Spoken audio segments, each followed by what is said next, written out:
फैसले के बाद सहगल निवास में सब कुछ बदलने लगा, लेकिन इस बार बदलाव सिर्फ माहौल का नहीं था, सोच का था। श्लोक अब सिर्फ एक जिम्मेदार वारिस नहीं रहा, बल्कि एक ऐसा लीडर बन गया जो लोगों को साथ लेकर चलना जानता था। और अयान भी अब उसकी परछाई नहीं बल्कि उसका बराबरी का साथी बन चुका था। कंपनी की नई रणनीतियों ने धीरे धीरे मार्केट में अपनी पकड़ मजबूत करनी शुरू कर दी, और जहां पहले सहगल ग्रुप पर सवाल उठ रहे थे, वहीं अब लोग उसे एक मिसाल के तौर पर देखने लगे। हर मीटिंग, हर फैसला अब एक नई दिशा की तरफ इशारा करता था। देव नारायण जी अब पहले की तरह हर काम में दखल नहीं देते थे, बल्कि दूर बैठकर सब देखते और मुस्कुराते थे, जैसे उन्होंने जो बीज बोया था वह अब एक मजबूत पेड़ बन चुका हो। उनकी आंखों में सुकून था, लेकिन साथ ही एक हल्की सी थकान भी। सुमन के अंदर भी एक बदलाव आया था। अब वह हर चीज को कंट्रोल करने की कोशिश नहीं करती, बल्कि समझने की कोशिश करती थी। उसने पहली बार अपने बेटे को अपने फैसले खुद लेने दिए, और यही उसके रिश्ते को मजबूत करने लगा। इसी दौरान श्लोक की जिंदगी में एक नई एंट्री होती है, रिया की, जो एक बड़े बिजनेस ग्रुप की रिप्रेजेंटेटिव बनकर कंपनी में आती है। लेकिन उसकी सोच और नजरिया बाकी लोगों से अलग होता है। वह सीधे श्लोक को चुनौती देती है, और यहीं से एक नई कहानी शुरू होती है। रिया और श्लोक के बीच की बातचीत धीरे धीरे एक अलग ही मोड़ लेने लगती है, जहां काम के बीच एक अनकहा रिश्ता बनता है, जो न पूरी तरह प्रोफेशनल होता है और न ही पूरी तरह पर्सनल। अयान भी इस बदलाव को नोटिस करता है, और पहली बार वह श्लोक को छेड़ते हुए मुस्कुराता है। घर का माहौल अब हल्का और सजीव हो चुका होता है। जहां पहले सिर्फ तनाव था, अब वहां हंसी भी सुनाई देने लगी थी। लेकिन हर नई शुरुआत अपने साथ एक नई चुनौती भी लाती है, और इस बार जो खतरा आने वाला था वह पहले से कहीं ज्यादा बड़ा और गहरा था, क्योंकि इस बार दाव सिर्फ बिजनेस का नहीं बल्कि दिलों का भी लगने वाला था। रिया के आने के बाद कंपनी का माहौल और भी प्रोफेशनल हो गया। वह हर मीटिंग में अपनी बात साफ और ठोस तरीके से रखती थी, और कई बार श्लोक के फैसलों को भी खुलकर चुनौती देती थी। यह बात बाकी लोगों को अजीब लगती थी, लेकिन श्लोक को उसमें एक अलग ही आत्मविश्वास नजर आता था। धीरे धीरे दोनों के बीच एक समझ बनने लगी, जहां बहस भी होती थी और सम्मान भी बना रहता था। अयान इस सब को देखकर मुस्कुराता था, क्योंकि उसने पहली बार श्लोक को किसी के सामने इतना खुलकर बात करते देखा था। एक दिन एक बड़ी प्रेजेंटेशन के दौरान रिया और श्लोक एक ही प्रोजेक्ट पर काम कर रहे होते हैं, और देर रात तक ऑफिस में रुकते हैं। उस शांत माहौल में काम के बीच उनकी बातचीत थोड़ा पर्सनल हो जाती है, और रिया अपने अतीत के कुछ हिस्से शेयर करती है। उसकी बातों से साफ होता है कि वह भी जिंदगी में बहुत कुछ छो चुकी है, और शायद यही वजह है कि वह हर चीज को इतनी गंभीरता से लेती है। श्लोक पहली बार उसे सिर्फ एक बिजनेस पार्टनर नहीं बल्कि एक इंसान के रूप में देखने लगता है। उधर अयान अब कंपनी के कई बड़े फैसलों में खुद हिस्सा लेने लगा था, और उसकी पहचान धीरे धीरे मजबूत हो रही थी। देव नारायण जी यह सब देखकर संतुष्ट होते थे, लेकिन उनकी सेहत अब पहले जैसी नहीं रही थी। एक शाम अचानक देव नारायण जी की तबीयत बिगड़ जाती है, और पूरे घर में हलचल मच जाती है। श्लोक और अयान तुरंत उन्हें अस्पताल ले जाते हैं, जहां डॉक्टर उनकी हालत को गंभीर बताते हैं। यह खबर सुनकर सबके चेहरे से मुस्कान गायब हो जाती है, और एक बार फिर डर का साया घर पर मंडराने लगता है। सुमन भी टूटने लगती है, क्योंकि अब उसे अपने किए और समय की कीमत दोनों समझ आने लगती है। अस्पताल के बाहर श्लोक और अयान खामोशी से बैठे होते हैं। दोनों के मन में हजारों सवाल होते हैं, लेकिन इस बार दोनों एक दूसरे के साथ होते हैं, और यही उनकी सबसे बड़ी ताकत बनती है। उसी समय रिया भी वहां पहुंचती है और श्लोक के पास खड़ी हो जाती है। बिना कुछ कहे उसका साथ देना ही बहुत होता है, और यही पल उनके रिश्ते को एक नई गहराई दे देता है। अस्पताल की सफेद दीवारों के बीच समय जैसे खेहर सा जाता है। मशीनों की हल्की आवाजें और डॉक्टरों की आवाजाही के बीच श्लोक और अयान की नजरें बस एक ही दरवाजे पर टिकी रहती है, जहां देव नारायण जी अंदर होते हैं। कुछ घंटों बाद डॉक्टर बाहर आते हैं और बताते हैं कि हालत नाजुक है, लेकिन अभी उम्मीद बाकी है। यह सुनकर सबके अंदर एक हल्की सी उम्मीद जागती है, लेकिन डर अभी भी खत्म नहीं होता।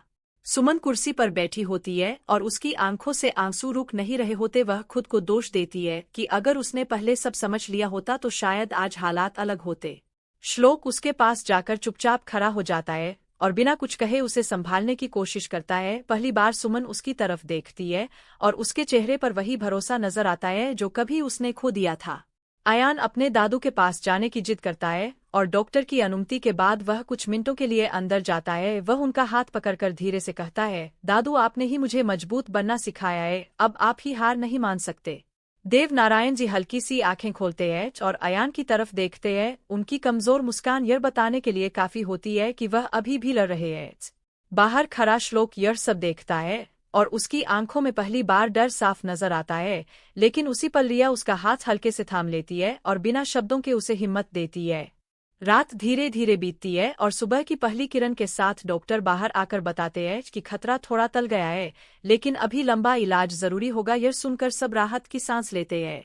घर वापस लौटने के बाद माहौल पहले जैसा नहीं रहता। अब हर कोई देव नारायण जी की सेहत को लेकर सतर्क हो जाता है और साथ ही यह भी समझ जाता है कि जिंदगी कितनी अनिश्चित है। देव नारायण जी को कुछ दिनों बाद अस्पताल से घर लाया जाता है और उनके कमरे को पूरी तरह बदल दिया जाता है ताकि उन्हें आराम मिल सके। घर के हर कोने में अब सावधानी और खामोशी बस गई होती है। श्लोक और अयान अपने काम के साथ साथ दादू का भी पूरा ध्यान रखते हैं। दोनों बारी बारी से उनके पास बैठते हैं और उनसे बातें करते हैं ताकि उनका मन लगा रहे। देव नारायण जी अब कम बोलते हैं, लेकिन उनकी नजरें सब समझ लेती है। रिया भी अक्सर घर आने लगी थी, कभी काम के बहाने तो कभी बस हालचाल पूछने के लिए। धीरे धीरे वह इस घर का हिस्सा सी बनती जा रही थी और सुमन भी अब उसे अलग नजर से देखने लगी थी। एक शाम देव नारायण जी श्लोक और अयान को अपने पास बुलाते हैं और धीमी आवाज में कहते हैं, जिंदगी हमें हमेशा दूसरा मौका नहीं देती, जो करना है अभी करना है। उनकी बात में एक गहरा संकेत छुपा होता है। श्लोक समझ जाता है कि दादू सिर्फ बिजनेस की बात नहीं कर रहे। वह रिया की तरफ देखता है और फिर नजरें झुका लेता है जैसे वह खुद भी किसी फैसले से बच रहा हो। अयान मुस्कुराकर माहौल हल्का करने की कोशिश करता है, लेकिन अंदर ही अंदर उसे भी महसूस होता है कि अब वक्त आ गया है जब सबको अपने दिल की बात साफ करनी होगी। उधर कंपनी में एक नई इंटरनेशनल डील सामने आती है जो सहगल ग्रुप को नई ऊंचाइयों पर ले जा सकती है, लेकिन इसके साथ ही एक बड़ा रिस्क भी जुड़ा होता है। श्लोक और अयान इस पर काम शुरू करते हैं और रिया भी इस प्रोजेक्ट का अहम हिस्सा बन जाती है। तीनों साथ मिलकर काम करते हैं और उनके बीच की समझ पहले से भी मजबूत हो जाती है। लेकिन जैसे जैसे डील आगे बढ़ती है वैसे वैसे कुछ अनजान अड़चनें सामने आने लगती है, जैसे कोई फिर से उनकी राह में रुकावट डालने की कोशिश कर रहा हो। नई इंटरनेशनल डील की तैयारी तेज हो जाती है। श्लोक, अयान और रिया दिन रात काम में लगे रहते हैं। हर डॉक्यूमेंट, हर नंबर को कई बार चेक किया जाता है ताकि इस बार कोई गलती की गुंजाइश ना रहे। मीटिंग का दिन नजदीक आता है और उसी के साथ अजीब सी दिक्कतें भी बढ़ने लगती है। कभी मेल सर्वर स्लो हो जाता है तो कभी जरूरी फाइल समय पर नहीं मिलती। श्लोक को फिर वही पुराना शक होने लगता है। अयान इस बार पीछे नहीं हटता, वह खुद आईटी टीम के साथ बैठकर हर चीज जांचता है और पता चलता है कि सिस्टम में फिर से छेड़छाड़ की कोशिश हुई है, लेकिन इस बार समय रहते उसे रोक लिया जाता है। रिया यह सब देखकर और सतर्क हो जाती है। वह अपने कॉन्टैक्ट्स के जरिए बाहर की जानकारी निकालने की कोशिश करती है और धीरे धीरे एक नई बात सामने आती है। पता चलता है कि एक प्रतिद्वंद्वी कंपनी इस डील को हर हाल में रोकना चाहती है और उन्होंने अंदर तक पहुंच बनाने की कोशिश की थी। यह सुनकर श्लोक का शक सही साबित होता है, लेकिन इस बार हालात उनके कंट्रोल में होते हैं। मीटिंग के दिन तीनों पूरी तैयारी के साथ पहुंचते हैं। श्लोक प्रेजेंटेशन शुरू करता है, अयान क्लाइंट के सवालों को संभालता है और रिया पूरे प्रोजेक्ट की स्ट्रेटेजी को क्लियर करती है। तीनों की टीम वर्क साफ नजर आती है। क्लाइंट उनके आत्मविश्वास और साफ काम से प्रभावित होते हैं और आखिरकार वह डील साइन कर देते हैं। यह पल उनके लिए बहुत बड़ा होता है, क्योंकि यह सिर्फ एक डील नहीं बल्कि उनकी मेहनत और एकता की जीत होती है। घर लौटने पर सबके चेहरे पर खुशी होती है। देव नारायण जी भी यह खबर सुनकर मुस्कुराते हैं और कहते हैं, अब मुझे यकीन है कि यह विरासत सही हाथों में है। उसी रात श्लोक बालकनी में खड़ा होता है और रिया उसके पास आकर खड़ी हो जाती है। कुछ पल खामोशी रहती है, फिर श्लोक धीरे से कहता है, शायद अब वक्त आ गया है कुछ बातें साफ करने का। रिया उसकी तरफ देखती है और मुस्कुरा देती है, जैसे वह पहले से ही उस जवाब का इंतजार कर रही हो। अब कहानी एक नए मोड़ पर थी, जहां दिल के फैसले भी उतने ही जरूरी हो गए थे जितने बिजनेस के।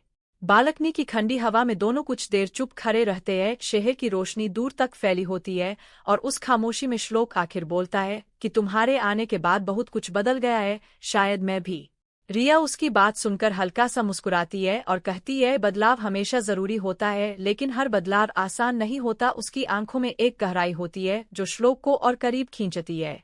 श्लोक धीरे से कहता है, मैं चीजों को शब्दों में अच्छा नहीं हूं, लेकिन इतना समझ गया हूं कि तुम मेरे लिए अब सिर्फ एक पार्टनर नहीं हो। रिया उसकी तरफ देखती है और उसकी आंखों में वही जवाब छुपा होता है। वह धीमी आवाज में कहती है, मुझे भी डर लगता है, लेकिन शायद कुछ रिश्ते डर से नहीं बल्कि भरोसे से बनते हैं और यही भरोसा उन्हें आगे बढ़ाता है। दोनों के बीच की दूरी धीरे धीरे कम हो जाती है और पहली बार उनके बीच का रिश्ता साफ महसूस होने लगता है। बिना किसी बड़े इजहार के ही बहुत कुछ कह दिया जाता है।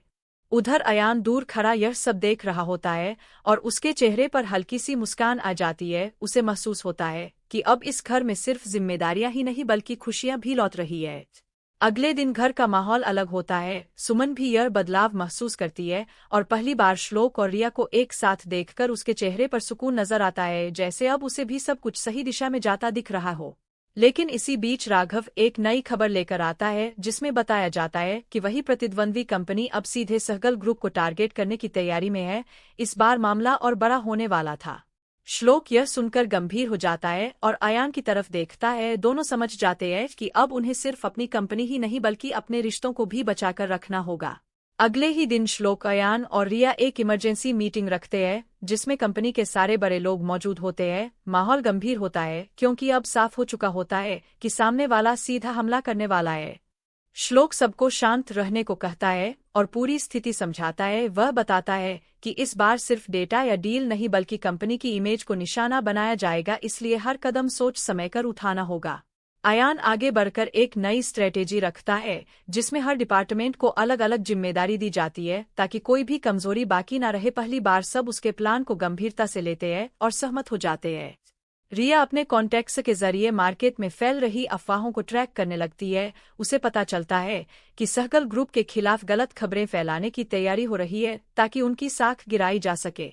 श्लोक तुरंत पीआर टीम को एक्टिव करता है और साफ मैसेज देने की तैयारी करता है कि कंपनी पूरी तरह मजबूत और पारदर्शी है। इस बार वह पहले से ज्यादा तैयार रहता है। उधर देव नारायण जी अपने कमरे में बैठकर यह सब सुनते हैं और हल्की मुस्कान के साथ कहते हैं, अब असली लीडर सामने आ रहे हैं। उन्हें यह देखकर सुकून मिलता है कि दोनों सही दिशा में जा रहे हैं। कुछ ही दिनों में मार्केट में अफवाहें फैलने लगती है, लेकिन इस बार कंपनी पहले से तैयार होती है और हर झूठ का जवाब तुरंत दिया जाता है। धीरे धीरे लोगों का भरोसा फिर से मजबूत बना रहता है। इसी बीच रिया को एक अहम जानकारी मिलती है कि उस प्रतिद्वंद्वी कंपनी का अगला कदम और खतरनाक हो सकता है और वह सीधे श्लोक को निशाना बनाने की सोच रहे हैं। यह सुनकर माहौल एक बार फिर गंभीर हो जाता है। श्लोक शांत रहता है, लेकिन उसकी आंखों में एक दृढ़ता दिखाई देती है। वह कहता है, अगर खेल शुरू किया है तो खत्म भी हम ही करेंगे। अगले कुछ दिनों में श्लोक अपनी सिक्योरिटी और भी कड़ी कर देता है। हर मूवमेंट प्लान के साथ होता है और बिना जरूरत के कोई जानकारी बाहर नहीं जाने दी जाती। अयान भी हर फैसले में उसके साथ खड़ा रहता है और दोनों के बीच अब बिना बोले समय बनने लगी होती है। रिया लगातार अपने कॉन्टैक्ट्स से अपडेट लेती रहती है और एक दिन उसे पता चलता है कि प्रतिद्वंद्वी कंपनी ने श्लोक के खिलाफ पर्सनल लेवल पर हमला करने की योजना बनाई है। यह सुनकर वह तुरंत श्लोक को बताती है। श्लोक कुछ पल के लिए शांत रहता है, फिर कहता है, अगर वह पर्सनल आएंगे तो हम उन्हें वही जवाब देंगे, लेकिन इस बार बिना गुस्से के सिर्फ दिमाग से खेलना होगा। उसकी आवाज में आत्मविश्वास साफ होता है। उधर अयान एक अलग प्लान तैयार करता है, जिसमें वह कंपनी के अंदर और बाहर दोनों जगह अपनी टीम को एक्टिव कर देता है ताकि किसी भी खतरे को पहले ही रोका जा सके। अब वह पहले वाला लापरवाह लड़का नहीं रहा था। कुछ दिनों बाद अचानक मीडिया में श्लोक के खिलाफ एक खबर वायरल होती है, जिसमें उसके नाम को गलत तरीके से दिखाया जाता है। लेकिन इस बार कंपनी तुरंत जवाब देती है और सबूत के साथ सच सामने रखती है। रिया इस पूरे मामले को संभालने में अहम भूमिका निभाती है और उसकी समझदारी से मामला जल्दी शांत हो जाता है। श्लोक उसे देखता है और उसके प्रति उसका भरोसा और मजबूत हो जाता है। घर में भी सबको इस खबर का पता चलता है और सुमन घबरा जाती है, लेकिन श्लोक उसे आश्वस्त करता है कि सब कंट्रोल में है और अब डरने की जरूरत नहीं है। देव नारायण जी यह सब सुनकर कहते हैं, अब तुम दोनों ने सीख लिया है कि लड़ाई कैसे लड़ी जाती है बिना टूटे और बिना हुके। उनकी आंखों में गर्व साफ झलकता है। रात को श्लोक और रिया अकेले बैठकर इस सब पर बात करते हैं और रिया कहती है, यह रास्ता आसान नहीं है, लेकिन अगर साथ है तो सब मुमकिन है। श्लोक उसकी तरफ देखता है और चुपचाप मुस्कुरा देता है। अगले हफ्ते अचानक एक और खबर सामने आती है, जिसमें बताया जाता है कि वही प्रतिद्वंद्वी कंपनी एक मेगा डील हासिल करने वाली है जो सीधे सहगल ग्रुप के बिजनेस को प्रभावित कर सकती है। यह सुनकर श्लोक तुरंत एक्टिव हो जाता है। वह अयान और रिया को बुलाकर कहता है, अगर यह डील उनके पास गई तो हमारा मार्केट कमजोर पड़ सकता है, इसलिए हमें इसे हर हाल में जीतना होगा। माहौल फिर से रणनीति से भर जाता है। अयान इस बार पूरी जिम्मेदारी लेने के लिए आगे आता है और कहता है, इस बार मैं लीड करूंगा और आप दोनों मेरा साथ देना। उसकी आवाज में आत्मविश्वास पहले से ज्यादा मजबूत होता है। रिया भी तुरंत प्लान बनाने लगती है और क्लाइंट की जरूरतों को समझकर एक नई स्ट्रेटेजी तैयार करती है, जिसमें उनका ऑफर दूसरों से अलग और बेहतर दिखे। मीटिंग का दिन आता है और तीनों पूरी तैयारी के साथ वहां पहुंचते हैं। सामने वाली कंपनी भी पूरी ताकत के साथ आती है और माहौल प्रतिस्पर्धा से भर जाता है। अयान प्रेजेंटेशन शुरू करता है और इस बार उसकी बातों में एक अलग ही ठहराव और समझ नजर आती है। वह हर पॉइंट को इतनी साफ तरीके से समझाता है कि क्लाइंट ध्यान से सुनने पर मजबूर हो जाते हैं। श्लोक और रिया पीछे बैठकर उसे देखते हैं और दोनों को उस पर गर्व होता है, क्योंकि यह वही अयान था जो कभी खुद पर भरोसा नहीं कर पाता था। मीटिंग खत्म होने के बाद कुछ पल के इंतजार के बाद क्लाइंट अपना फैसला सुनाते हैं और इस बार भी डीन सहगल ग्रुप के नाम होती है। यह जीत सिर्फ बिजनेस की नहीं बल्कि अयान के आत्मविश्वास की जीत होती है। घर लौटने पर सब खुश होते हैं और देव नारायण जी कहते हैं, अब मुझे कोई चिंता नहीं है, क्योंकि तुम दोनों ने साबित कर दिया है कि तुम हर चुनौती का सामना कर सकते हो। अब कहानी अपने अंतिम पड़ाव की ओर बढ़ रही थी, जहां जीत और संघर्ष के बाद एक नई स्थिरता आई थी, लेकिन जिंदगी में हर अंत एक नई शुरुआत का संकेत भी होता है। मेगा डील जीतने के बाद कंपनी में जश्न का माहौल होता है, लेकिन श्लोक जानता है कि असली खेल अभी खत्म नहीं हुआ। वह अयान और रिया के साथ बैठकर कहता है कि अब सामने वाला आखिरी चाल जरूर चलेगा। उधर प्रतिद्वंद्वी कंपनी भी चुप नहीं बैठती और वह एक खतरनाक प्लान बनाते हैं, जिसमें सहगल ग्रुप को कानूनी मामले में फंसाने की कोशिश की जाती है ताकि उनकी साख को बड़ा झटका दिया जा सके। कुछ ही दिनों में एक लीगल नोटिस कंपनी तक पहुंचता है, जिसमें पुराने प्रोजेक्ट्स पर सवाल उठाए जाते हैं। यह देखकर पूरे ऑफिस में तनाव फैल जाता है, लेकिन इस बार कोई घबराता नहीं है। अयान तुरंत लीगल टीम के साथ बैठता है और हर डॉक्यूमेंट को ध्यान से जांचता है, जबकि श्लोक अपनी तरफ से हर पुराने रिकॉर्ड को दोबारा चेक करवाता है ताकि कोई भी कमी न रह जाए। रिया इस मामले में भी अहम भूमिका निभाती है। वह अपने कॉन्टेक्ट्स के जरिए पता लगाती है कि यह केस सिर्फ दबाव बनाने के लिए किया गया है और इसके पीछे ठोस आधार नहीं है। कुछ दिनों की मेहनत के बाद कंपनी कोर्ट में अपने सारे सबूत पेश करती है और सच साफ सामने आ जाता है, जिससे वह केस वही खत्म हो जाता है। यह जीत और भी बड़ी होती है, क्योंकि इसमें उनकी इमेज दांव पर लगी थी। देव नारायण जी यह खबर सुनकर संतोष की सांस लेते हैं और कहते हैं, अब तुम लोगों ने हर मोर्चे पर खुद को साबित कर दिया है। अब मुझे यकीन है कि तुम हर हालात को संभाल सकते हो। घर में एक बार फिर खुशी का माहौल बनता है और इस बार सबके बीच एक अलग ही अपनापन होता है, जहां अब कोई शक या दूरी नहीं रह गई होती। रात को श्लोक और अयान साथ बैठते हैं और बिना शब्दों के ही एक दूसरे को समझ जाते हैं कि यह सफर कितना लंबा और मुश्किल था, लेकिन अब वे मजबूत होकर आगे बढ़ रहे हैं। डील और केस दोनों जीतने के बाद सहगल ग्रुप एक नई ऊंचाई पर पहुंच चुका होता है, लेकिन इस बार जश्न पहले जैसा शोर वाला नहीं होता, बल्कि एक गहरी संतुष्टि से भरा होता है, जैसे हर किसी ने अंदर ही अंदर यह मान लिया हो कि असली जीत सिर्फ पैसे या नाम की नहीं बल्कि खुद को साबित करने की होती है। श्लोक देर रात अपने केबिन में बैठा होता है और खिड़की के बाहर शहर की लाइट्स को देखता रहता है। उसे याद आता है कि कुछ समय पहले तक सब कुछ कितना उलझा हुआ था, हर तरफ शक और तनाव था, लेकिन आज वही जगह एक स्थिरता और भरोसे से भरी हुई है। अयान भी अब उसी केबिन में आता है और बिना कुछ बोले उसके पास वाली कुर्सी पर बैठ जाता है। दोनों कुछ देर तक खामोश रहते हैं, लेकिन उस खामोशी में भी एक बातचीत होती है जो शब्दों से कहीं ज्यादा गहरी होती है। अयान धीरे से कहता है, अगर उस दिन आपने मुझे मौका नहीं दिया होता तो शायद मैं आज भी खुद को साबित नहीं कर पाता। श्लोक हल्की मुस्कान के साथ उसकी तरफ देखता है और कहता है, मौका हमेशा होता है, बस उसे पकड़ने का हौसला चाहिए और तुमने वो हौसला दिखाया है। अयान सिर हिलाता है और कहता है, लेकिन यह सब अकेले नहीं हो सकता था, आपने जो भरोसा दिखाया वही मेरी ताकत बना। श्लोक उसकी बात सुनकर कुछ नहीं कहता, लेकिन उसकी आंखों में एक संतोष झलकता है, जैसे उसने जो जिम्मेदारी उठाई की वह सही दिशा में जा रही है।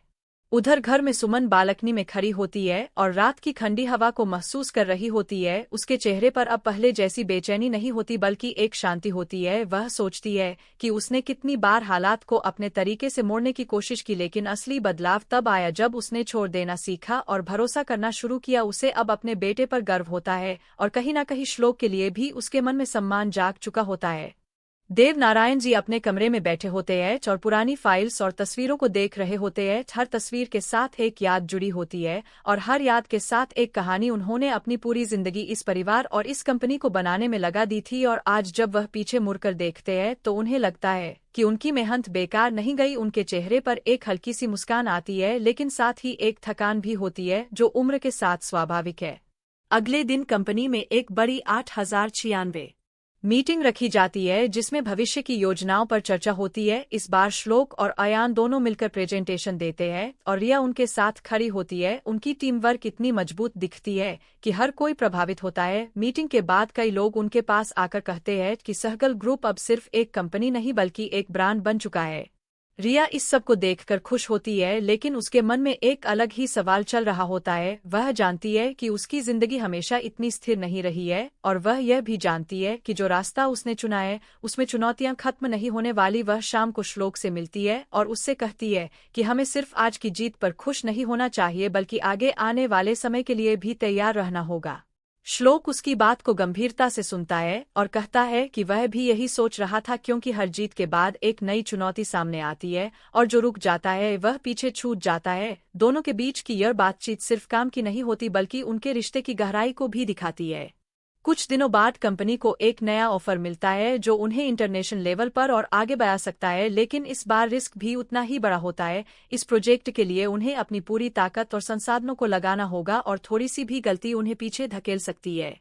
अयान इस प्रोजेक्ट को लेकर उत्साहित होता है, लेकिन साथ ही थोड़ा चिंतित भी रहता है। वह श्लोक से कहता है कि क्या हमें इतना बड़ा कदम अभी उठाना चाहिए। श्लोक कुछ पल सोचता है और फिर कहता है कि हर बड़ा कदम डर के साथ ही आता है, लेकिन अगर हमने अब कदम नहीं उठाया तो हम वहीं रह जाएंगे जहां आज है।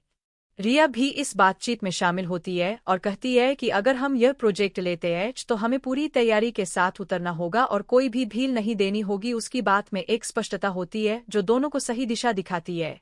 आखिरकार तीनों मिलकर यह फैसला करते हैं कि वे इस प्रोजेक्ट को स्वीकार करेंगे और इसे अपनी अब तक की सबसे बड़ी चुनौती मानेंगे। इस फैसले के साथ ही एक नया सफर शुरू होता है जो उन्हें फिर से एक कठिन रास्ते पर ले जाने वाला होता है।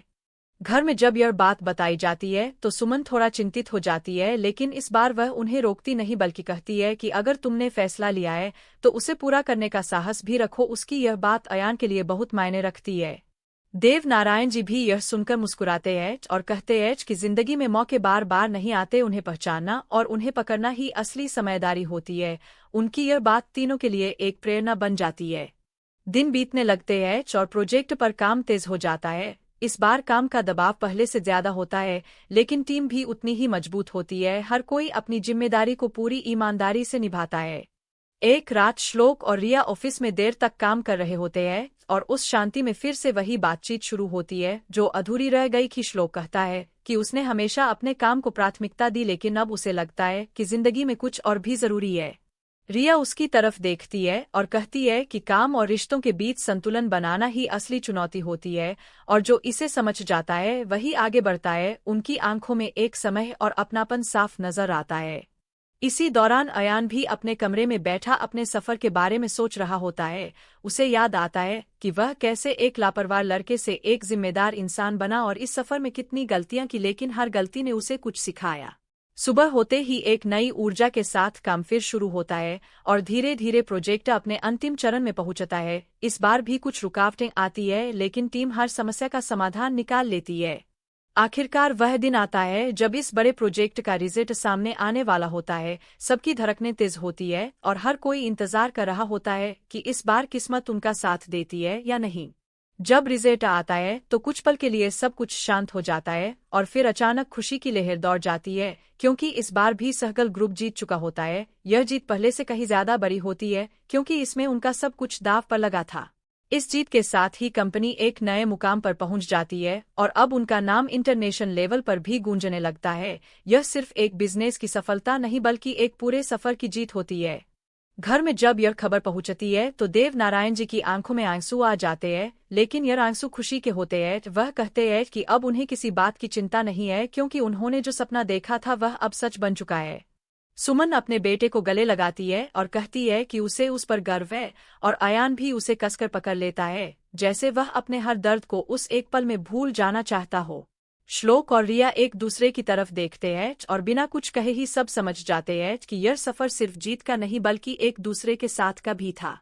अब कहानी उस मुकाम पर पहुंच चुकी थी जहां हर किरदार ने अपने अंदर एक नई पहचान बना ली थी, जहां रिश्ते पहले से मजबूत हो चुके थे और जहां हर चुनौती ने उन्हें और बेहतर बना दिया था। इंटरनेशनल प्रोजेक्ट की जीत के बाद सहगल ग्रुप का नाम नई ऊंचाइयों पर पहुंच जाता है, लेकिन इस बार श्लोक जश्न से ज्यादा सिस्टम को मजबूत करने पर ध्यान देता है। वह अयान और रिया के साथ बैठकर कहता है कि जितनी तेजी से हम ऊपर आए हैं उतनी ही तेजी से गिर भी सकते हैं अगर हमने नींव मजबूत नहीं रखी।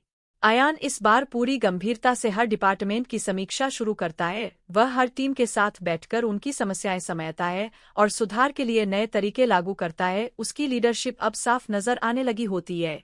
रिया इंटरनेशनल मार्केट में कंपनी की पकड़ मजबूत करने के लिए नई पार्टनरशिप्स पर काम करती है। वह अलग अलग देशों के साथ बातचीत शुरू करती है और धीरे धीरे सहगल ग्रुप का दायरा बढ़ने लगता है। देव नारायण जी यह सब देखकर संतुष्ट होते हैं, लेकिन उनकी सेहत अब उन्हें ज्यादा समय तक सक्रिय रहने की इजाजत नहीं देती। वह ज्यादा समय अपने कमरे में ही बिताने लगे होते हैं, लेकिन हर अपडेट उन्हें जरूर दिया जाता है।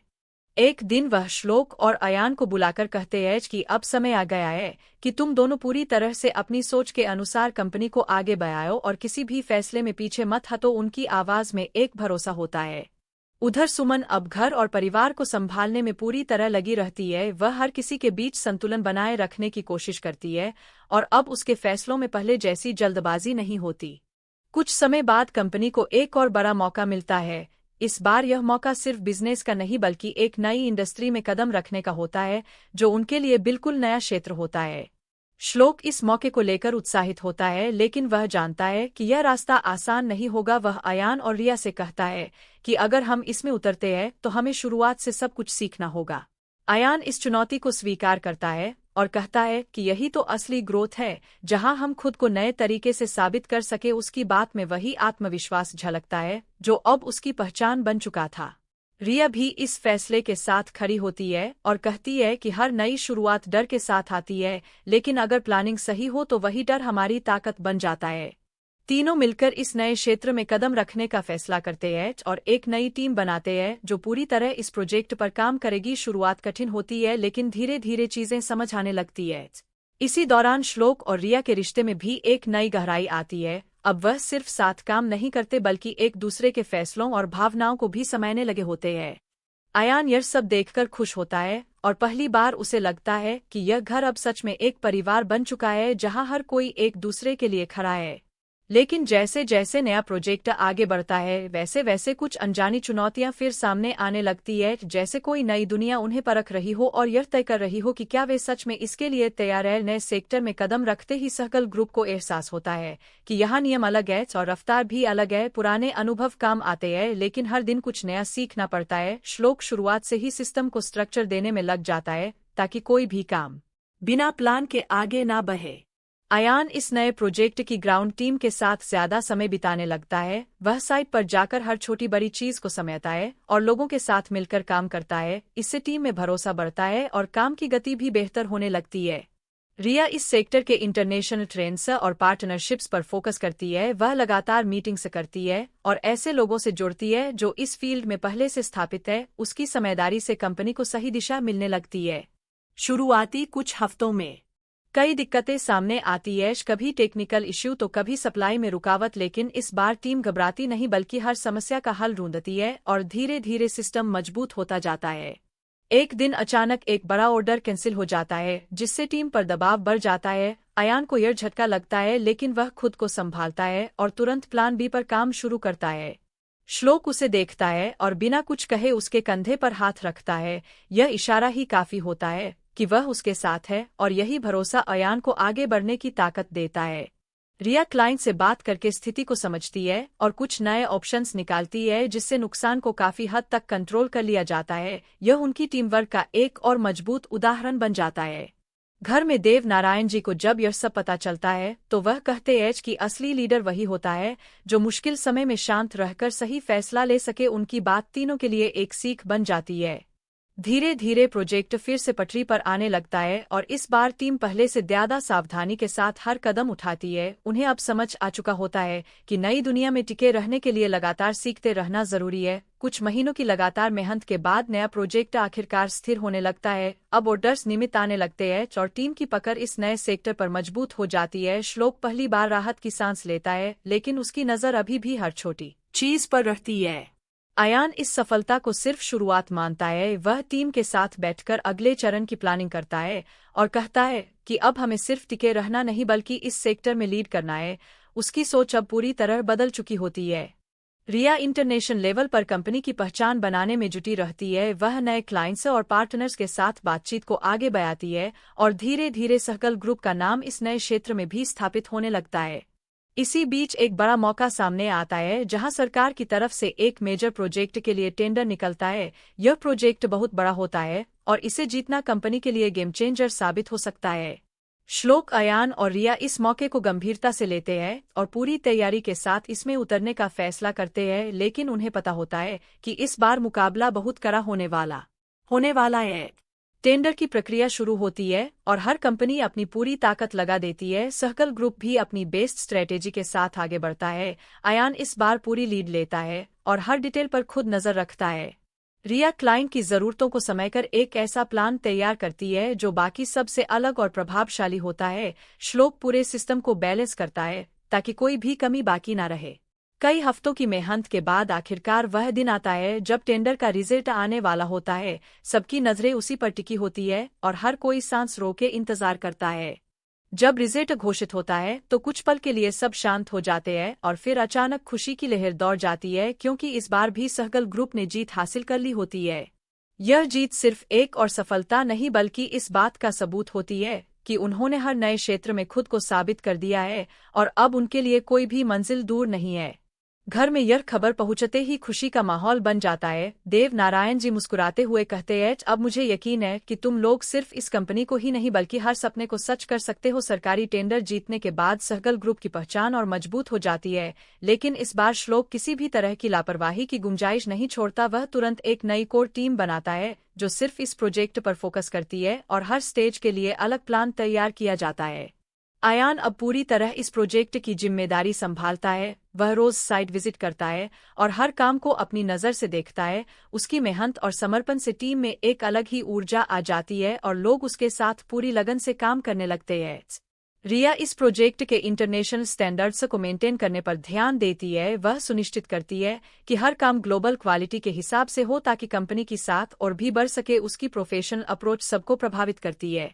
देव नारायण जी अब पहले से ज्यादा कमजोर हो चुके होते हैं, लेकिन जब भी उन्हें प्रोजेक्ट की प्रगति के बारे में बताया जाता है तो उनके चेहरे पर एक संतोष भरी मुस्कान आ जाती है, जैसे उनका सपना धीरे धीरे पूरा हो रहा हो। एक दिन अचानक प्रोजेक्ट साइट पर एक बड़ी तकनीकी समस्या आ जाती है जिससे काम रुक जाता है और समय पर पूरा होने का खतरा बढ़